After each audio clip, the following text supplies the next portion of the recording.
Your phone lights up at 11:47 p.m. It's a friend, and before you even open the message, you already know.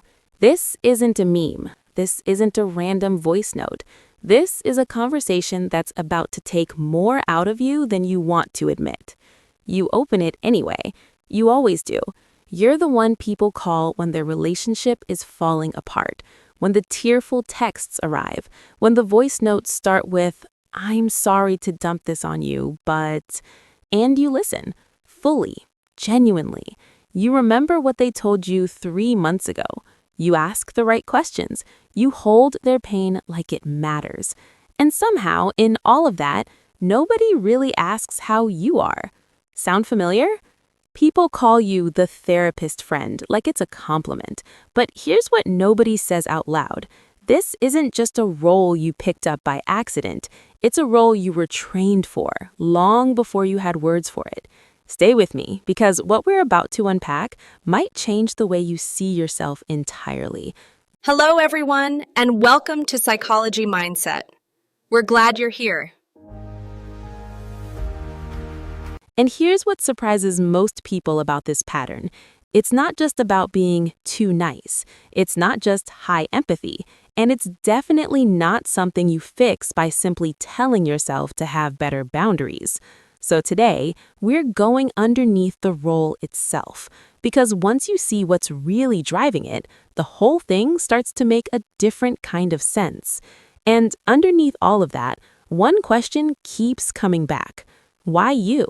Out of everyone in the friend group, why are you always the one holding people together? Why do you feel drained after conversations you genuinely wanted to have? And why, after years of being there for everyone else, do you still feel like almost nobody really knows you? That's not random. And once you understand what's actually happening here, you won't see yourself the same way again. Now, here's the part that surprises most people.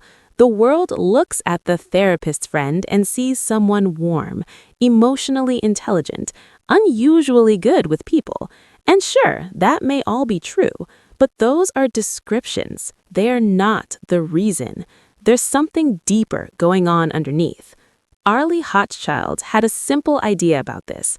Some people get used to managing the emotional weather around them so early, it stops feeling like effort.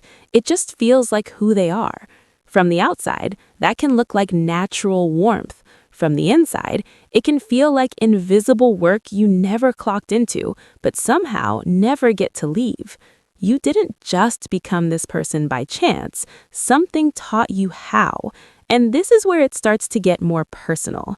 Some people don't just notice emotions, they absorb them. They catch the shift in someone's tone, the pause before a reply, the tiny change in energy no one else even registered. Elaine Aron spent years studying a trait called sensory processing sensitivity, a pattern of deeper processing and stronger awareness of subtleties that can make some people especially tuned in to what others are feeling. And this is where it gets tricky. That same sensitivity that makes you thoughtful, intuitive, and easy to open up to can also make it hard to stop taking other people in.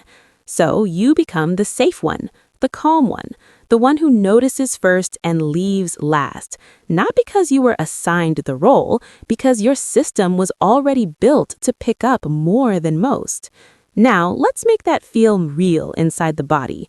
Think of your brain like an inbox with every notification turned on. Most people get the big alerts and move on.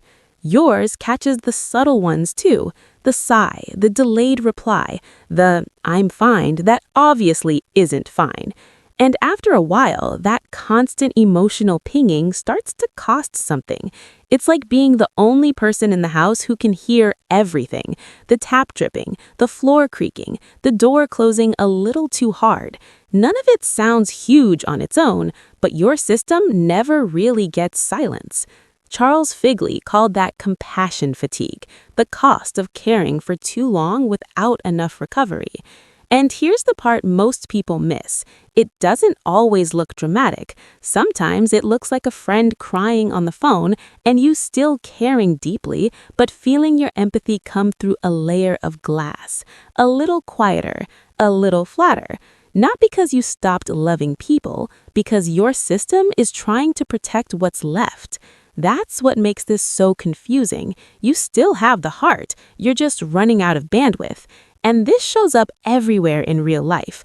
You cancel your own plans, again, because someone needed to talk. You stare at a message for 10 minutes trying to find the perfect wording so you can be supportive without saying the wrong thing. You leave a heavy conversation, put your phone face down on the bed, and just sit there staring at the ceiling for a second. And then the modern part makes it worse, because now it's not just one late night call, it's Instagram DMs, voice notes, "Are you awake?" texts, group chats that somehow turn into private therapy sessions. There's no real closed sign anymore. The therapist friend role was already a lot. Online, it becomes a full-time job with no clock-out time. And here's what hurts the most. You can be loved by a lot of people and still feel strangely unseen. Not in a dramatic way, in a quiet way. In the way where everyone says you're such a good friend, and yet almost nobody knows what your inner life actually sounds like. That kind of tiredness is different too. It's not just being tired, it's that bone-deep emotional fatigue, where even a simple check-in text can feel heavy. You care, you really do, but part of you is always bracing for the next thing someone needs.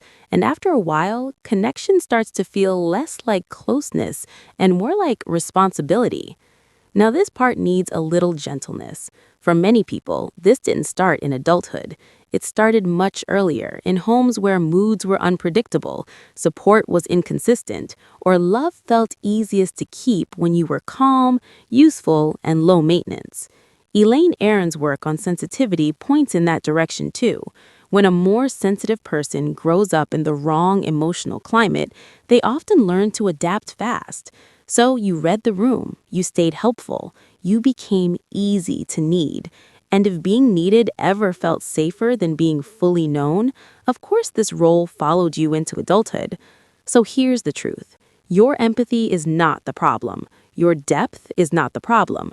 The problem is that somewhere along the way, caring became your identity, and being cared for started to feel unfamiliar.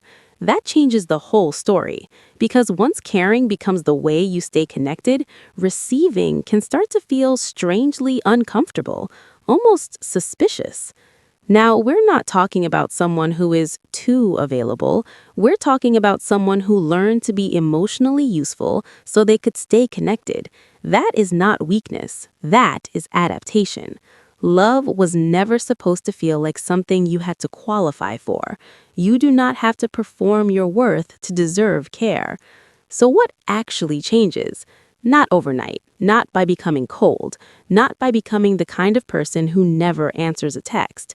It starts smaller than that. Maybe the next time someone asks how you are, you don't laugh it off. Maybe you don't instantly flip the question back to them. Maybe you notice the difference between helping because it feels true and helping because saying no still feels dangerous. That's the shift.